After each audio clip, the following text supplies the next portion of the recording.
Hola, ¿qué tal? Buen día a todos. En nombre del Instituto de Formación, Educación y Trabajo, les doy la más cordial bienvenida a un nuevo video del curso para acreditación de Exacer. Recordemos, estamos en el módulo de habilidad para el trabajo. El día de hoy lo que vamos a ver es legislación laboral. Lo que nos toca comenzar a ver es, bueno, esta materia que tiene que ver con el artículo 123 y las leyes. Por supuesto, tenemos que hablar primero que nada de, bueno, ¿y qué son las leyes? ¿Por qué existen leyes? Ya sabemos, como tal, son normas jurídicas. Dentro de la sociedad existen normas, es decir, reglas que se tienen que seguir, en este caso jurídicas, porque están establecidas por instituciones. Son establecidas para un amplio número de personas en un territorio determinado, en un país, por ejemplo, México, y se tienen que acatar, son obligatorias. Y de no seguirse estas leyes, entonces pues eso equivale a una sanción. Es por ello que la legislación laboral es tan importante, porque estamos hablando de las leyes que corresponden a los derechos y obligaciones que tienen las personas que intervienen en una relación laboral. Estamos hablando de patrón y trabajador, intermediarios, etcétera, como ya lo vimos en otra sesión. Entonces, cuando nosotros hablamos de la normatividad jurídica, esto compete, por supuesto, a todo lo que tiene que ver con las leyes. Es decir, los principios, las instituciones, las normas, todo con una finalidad muy específica y que es una sana convivencia, un equilibrio en los beneficios que se tienen para todos, de manera que todo marche en orden y haya una equidad, que se trate de que todos los involucrados en una relación laboral estén satisfechos. Por supuesto, todo correspondiendo al marco legal vigente. Es entonces que se está hablando del derecho, ¿no? Como tal. Estamos aquí ubicando al derecho como este conjunto de normas jurídicas, y entonces las normas jurídicas, bueno, pues tienen varias características, y como tal se clasifican de acuerdo con su validez, ¿no? En espaciales, materiales, temporales, personal y por jerarquía,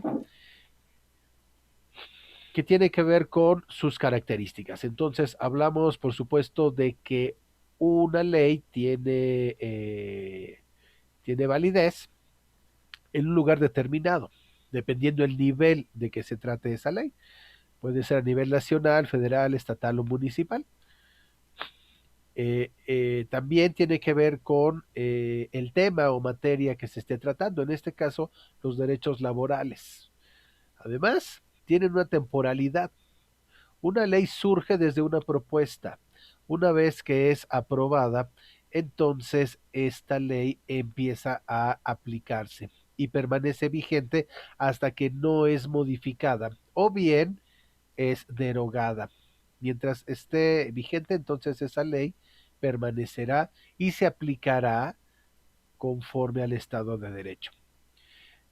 También la cuestión personal, vaya, las normas o en general las leyes, pues se aplicarán solo en el ámbito de competencia. En este caso, leyes laborales que tengan que ver con los involucrados en una relación laboral. Y por supuesto, al haber varios niveles, es que hay jerarquías. Las de mayor jerarquía son las que están contenidas en la Constitución Política de los Estados Unidos Mexicanos, por lo tanto, leyes constitucionales. Y luego habla otras, por supuesto. Reyes, las leyes reglamentarias, los reglamentos mismos, etcétera, se tienen que aplicar, se tienen que obedecer, porque si no, eso equivale a una sanción. Por supuesto, ¿desde cuándo existen las leyes que tienen que ver con el trabajo? Pues desde que existe el trabajo. Los antecedentes más antiguos los tenemos la cuestión de la Nueva España, cuando existían las leyes de Indias. Por supuesto, para defender los derechos en general de la población novohispana, fundamentalmente con la explotación que se hacía de los indígenas o de los pueblos mesoamericanos que estaban sometidos a las órdenes de las autoridades españolas, se generaron las leyes de Indias. Por supuesto, esto por mandato del reino español. Desde entonces ya se tenían algunas disposiciones que tenían que ver con, bueno, qué se les daba a cambio a las personas que trabajaban fundamentalmente en las empresas de minería, que era la principal actividad económica de la Nueva España, pero también en otras actividades económicas que incluían oficios que tenían que ver con la ganadería, la agricultura, el comercio, etcétera. Toda esta reglamentación ya estaba indicada en las leyes de Indias. Eh, de hecho, es como el antecedente de lo que vino después. Esto permaneció con altas y bajas. Las leyes de India se fueron aplicando durante los años en los que estuvo la dominación española en la colonia, pero esto terminó, por supuesto, cuando la colonia desapareció, es decir, cuando se logró la emancipación de los pueblos americanos. Estamos hablando de la independencia de México. Y el México independiente comenzó en el año de 1821. A partir de entonces, las leyes de Indias pues ya no iban a tener como esa fuerza, esa injerencia. Se necesitaba crear algo nuevo, pero tardó mucho en que se pudiera redactar algo. Los gobiernos empezaron a aparecer, a veces de tipo liberal, a veces de tipo conservador, pero no había como tal una nueva disposición que defendiera los derechos de los trabajadores. Fue hasta la época de la Reforma cuando se pensó en modificar los beneficios y generar obligaciones para muchos actores. Es entonces que tenemos la elaboración de la Constitución de 1857, que recoge todas las ideas liberales, todos los nuevos pensamientos que se habían aplicado, por supuesto, desde las leyes de reforma, y que ahora implicaban otorgar beneficios a los trabajadores. Sin embargo, esta constitución no terminó por incluir realmente una una reforma en materia laboral sustantiva y en cambio se dedicó a defender los derechos de personas influyentes y que tenían dominación sobre distintas tierras, haciendas, latifundios. Entonces, no fue suficiente lo que se estableció en esta constitución para defender derechos laborales. De manera que se implicaba que había injusticias, había inequidad y no había suficiente seguridad para las personas que participaban en alguna actividad económica a lo largo y ancho de nuestro país. Y a pesar de que se avanzó un poco con la llegada de los gobiernos posteriores al Segundo Imperio Mexicano, es decir, con Benito Juárez y con Lerdo de Tejada, incluso cuando se estableció el famoso Código Civil de 1870, fue hasta después del Porfiriato cuando realmente se logró tener un cambio radical. Sin embargo, este código fue bastante benéfico porque, por supuesto, abordaba temas fundamentales para las personas, por supuesto, derecho civil, que incluía cuestiones de divorcio, de contratos, pero esta parte de propiedades también. Entonces, de alguna manera sí le otorgaba ya más específicamente beneficios concretos a los trabajadores, pero sobre todo pugnaba por hacer cambios en las relaciones laborales de tal manera que hubiera una conformidad para todos los que intervenían en, en una empresa. Pasó el porfiriato. Resulta que después de este código y después de los avances que se habían tenido, por supuesto, para los trabajadores, llegó la dictadura de más de 30 años del señor Porfirio Díaz, quien, ya lo vimos en otra materia, tuvo aciertos y desaciertos y hubo encantos y desencantos durante este periodo. En materia laboral, sin embargo, fueron más las cuestiones negativas, porque para poder mantener una satisfacción por parte de los empresarios y dueños de las grandes industrias en nuestro país durante aquellos años, era necesario eh, eh, apoyar las decisiones de los dueños y eso implicaba abuso sobre los trabajadores, eh, una mala situación eh, eh, individual que tenían los trabajadores, justamente porque no alcanzaban los derechos suficientes. Los trabajadores durante inicios del siglo XX pasaban muchas penas, tenían salarios bajísimos, existían las tiendas de raya, había muchísimas inconformidades, había muchísimos abusos hacia los peones, hacia los mineros, hacia los obreros en general, y eso llevó al descontento. Por supuesto, como sabemos, eso condujo hacia la Revolución Mexicana, cuya etapa armada terminó justamente con la promulgación de la Constitución de 1917, en la cual se incluían entre sus artículos uno muy importante, que es el artículo 123 de la Constitución, ese que habla sobre los derechos laborales. Así que hablemos del artículo 123. Sabemos que actualmente el artículo está dividido en apartado A y apartado B, siendo el apartado A para aquellos derechos y obligaciones que tienen que ver con aquellas personas involucradas en empresas privadas, con capital privado. A diferencia del apartado B, que consiste en esos derechos y obligaciones, pero establecidos para los trabajadores de empresas públicas. Bueno, de entrada, cuando el artículo 123 se elaboró, no existía el apartado B, solo era el artículo y ya. Y después de eso, bueno, se derivó al Código del Trabajo, que después se convirtió en Ley Federal del Trabajo.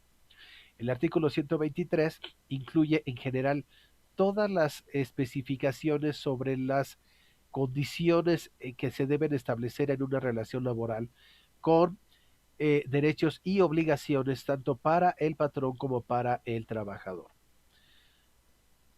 Eh, por supuesto, la mayoría de las empresas eran privadas y los derechos eran hacia ellos, incluyendo seguridad social, horarios de trabajo, etcétera. Cosas que vamos a ver a continuación.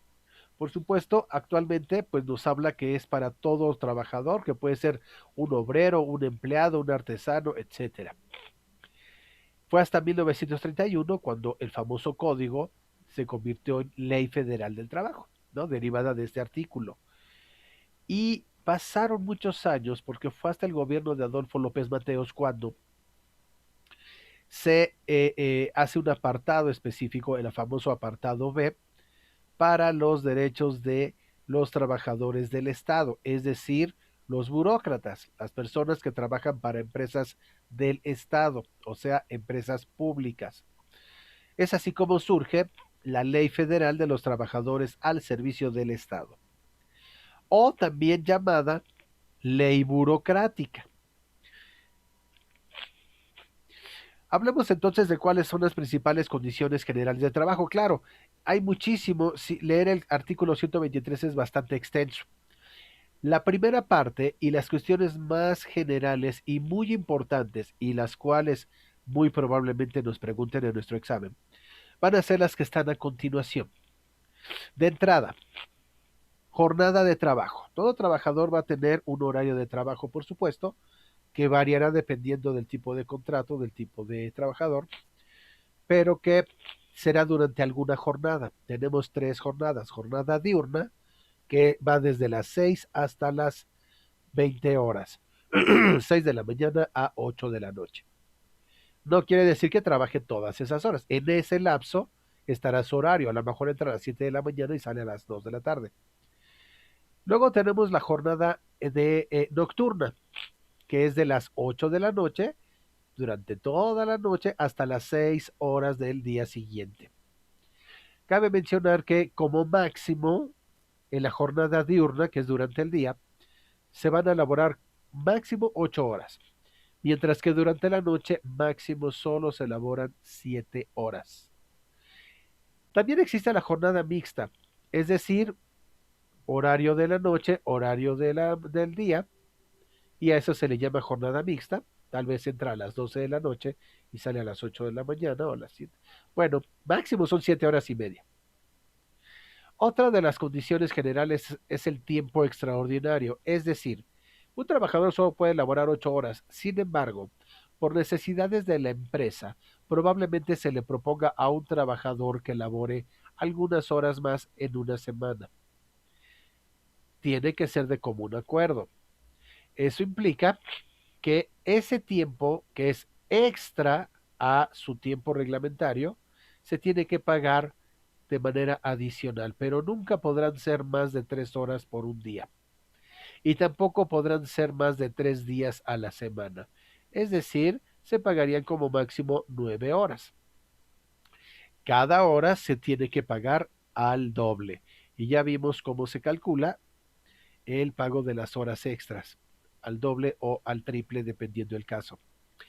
Otra condición, los menores de 16 años no pueden laborar más de 6 horas al día, sea cual sea el horario, no pueden laborar más de 6 horas y tampoco pueden laborar después de las 10 de la noche, solo jornada diurna y solo máximo 6 horas.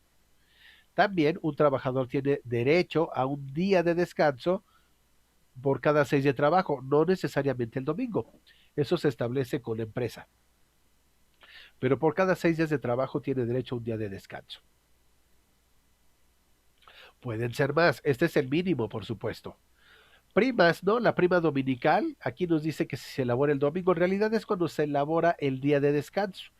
Si fulanito descansa los sábados y tiene que trabajar el sábado, pues se le pagará ese día adicionalmente más 25% de lo que ganaría ese día. Tiene derecho a disfrutar los días festivos. Sin embargo, si tuviera que trabajar un día festivo, entonces ese día se le paga al doble de su salario pactado. Asimismo, todos los trabajadores tienen derecho a ser capacitados, tienen derecho a formar sindicatos y también tienen derecho a establecer la huelga. Ya hablaremos entonces qué es esto de la huelga. También nos dice que un salario mínimo debe cubrir las necesidades básicas de educación y cultura. Eso es lo que establece la ley. Adicionalmente, tenemos que el salario se integra por todas estas eh, eh, condiciones que son la cuota diaria, las gratificaciones, percepciones, habitación, prestaciones de cualquier tipo. Todo lo que se le otorga al trabajo, ese va a ser su salario. También se especifica que las mujeres embarazadas pueden ausentarse de su trabajo mes y medio antes y mes y medio después del parto. No necesariamente a los 9 meses. Aquí dice antes y después del parto. No es tan rígido. Se puede negociar con la empresa, con el jefe. Se puede negociar si es más semanas antes que las que van después o viceversa. Dependerá de la situación. Si hay un embarazo de alto riesgo, probablemente convenga tener más semanas antes del parto, mismas que se descontarán, ya no se podrán disfrutar después del parto, o al revés, pero esto ya es algo específico. Todo trabajador tiene derecho al aguinaldo. El aguinaldo consiste en 15 días laborados y debe entregarse antes del 20 de diciembre. Por supuesto, si trabajó menos de un año, se entregará la parte proporcional. Todo trabajador tiene derecho a descansar durante sus vacaciones. Por supuesto, se entregan 6 días después de un año completo. Y luego irá avanzando 2 días más al siguiente. Prima vacacional, por supuesto, si va de vacaciones, además de que le continúan pagando, recibirá 25% del salario que le corresponde. Si las necesidades del trabajador requieren no descansar durante sus vacaciones, puede solicitar trabajar durante esas vacaciones, en cuyo caso le van a pagar al doble ese periodo. Por supuesto, esto también implica en los descuentos por impuestos de ISR. En una empresa que se dedica a la producción, que genera ganancias, empresas productivas, las utilidades son repartidas cada año, de manera que el trabajador puede tener un reparto de utilidades. La prima de antigüedad, que se le otorga a un trabajador cada año que permanezca en la empresa. Ese día que cumple años como trabajador en esa compañía, le van a otorgar 12 días de salario. Asimismo, se especifica que todos los conflictos que pudieran resultar como parte de la relación laboral, estarán sujetas a la decisión de la Junta de Conciliación Arbitraje, es decir, el Estado como interventor. Por último, hablemos de las huelgas y lo de los sindicatos. Por supuesto, cuando nosotros estamos hablando de los derechos, todos los trabajadores tienen derecho a establecer una huelga, es decir, a manifestar su inconformidad por que no se ha resuelto alguna petición que antes hicieron a su patrón. Por supuesto, primero son las negociaciones. Si no es posible que haya una conciliación, entonces el sindicato o los trabajadores directamente pueden emplazar a huelga. Para ello tienen que cumplir, por supuesto, con una serie de requisitos. Por supuesto, tienen que avisar a la Junta de Conciliación y Arbitraje con 10 días de anticipación. Si no lo hacen o si no se cumple con la documentación requerida, entonces la huelga se declara inexistente y todos tienen que regresar a trabajar. Si cumplen con todos los requerimientos, entonces se emplazan a huelga. En ese caso se dice que la huelga es lícita, legal. En ese caso, se cierran las instalaciones, no puede trabajar nadie y mientras están cerradas las instalaciones, los trabajadores, más bien sus representantes, con el patrón, charlan para llegar a una conciliación. Una vez que se logra ese arreglo, entonces regresan a laborar.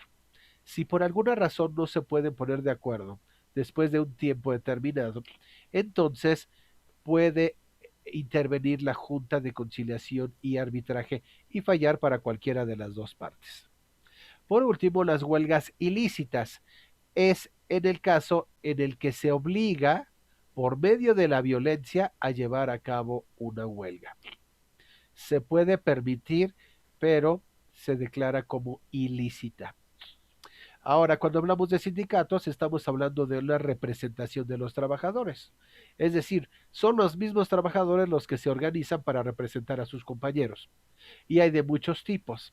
Tenemos sindicatos gremiales, es decir, como un gremio que representa a una actividad económica específica. Por ejemplo, la panadería. Entonces podrías ver sindicatos de panaderos, sindicatos de zapateros, sindicatos de electricistas, etcétera. También existen sindicatos industriales, es decir, todo lo que representa a una gran industria, incluso hay nacionales de industria en todo el país pudiera haber. Podría ser como sindicatos de cementeros o sindicatos de electricistas, en fin, de otro tipo, pero ya a un nivel mucho más amplio. O bien puede haber sindicatos de empresa, es decir, una empresa que puede llevar a cabo distintas actividades y el sindicato representa a todos los trabajadores, no importa a lo que se dediquen, porque el sindicato es de la empresa. O bien sindicatos de oficios varios, que se refiere a varias actividades, varios oficios de diferentes trabajadores, pero que pertenecen a distintas empresas. El sindicato los representa a todos ellos. Bien, hasta aquí llegamos entonces con este módulo de habilidad para el trabajo. Lo último que nos faltaba por ver era esto, legislación laboral. Hemos terminado aquí, nos estaremos viendo entonces en la emisión de una nueva materia. Agradezco mucho su atención y hasta la próxima.